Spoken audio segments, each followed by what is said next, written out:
I just wanted to make a couple of points because I think our speakers have outlined a number of the facts and figures that really have characterized the relationship between our two countries.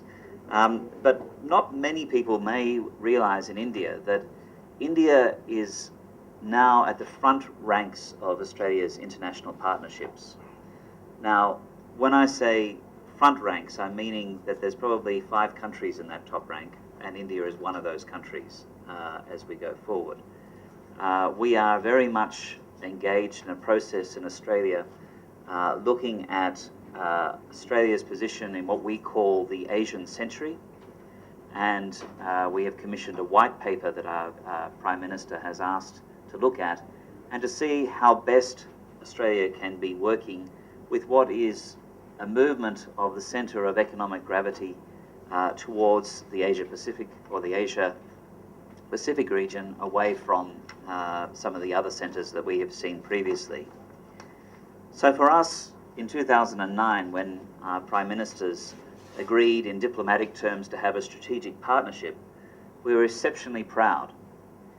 And we're proud of that partnership because it means that we can be working much more in a number of areas. Strategically, we are doing a lot more. And just recently, for example, Exercise Milan 2012 at the Andaman and Nicobar Islands, Australia had a ship there as part of the participation in the exercises that was part of it. And we see that as being a very important part of our broader engagement in naval cooperation between our two countries. We also had late last year, a meeting that your Foreign Minister, Sri Krishna, organised for the Indian Ocean Rim Association for Regional Cooperation. This is the counterpart to APEC, which many have said has not perhaps lived up to the expectations of APEC. But it was quite significant that our Foreign Minister came to Bengaluru, and the Bengaluru Declaration was signed.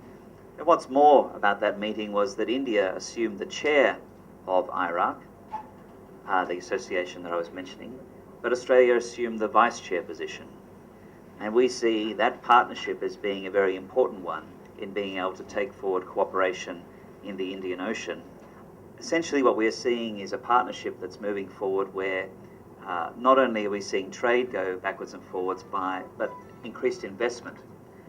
And Mr. Raju has mentioned local investors like NMDC, like GVK, like others that are Mahindra Satyam, many others that have been looking at investment and opportunity within our country as well. And I think what this really goes to show is that it's not just a trading relationship, it's about a partnership, because once you invest in each other's countries, then you see much more.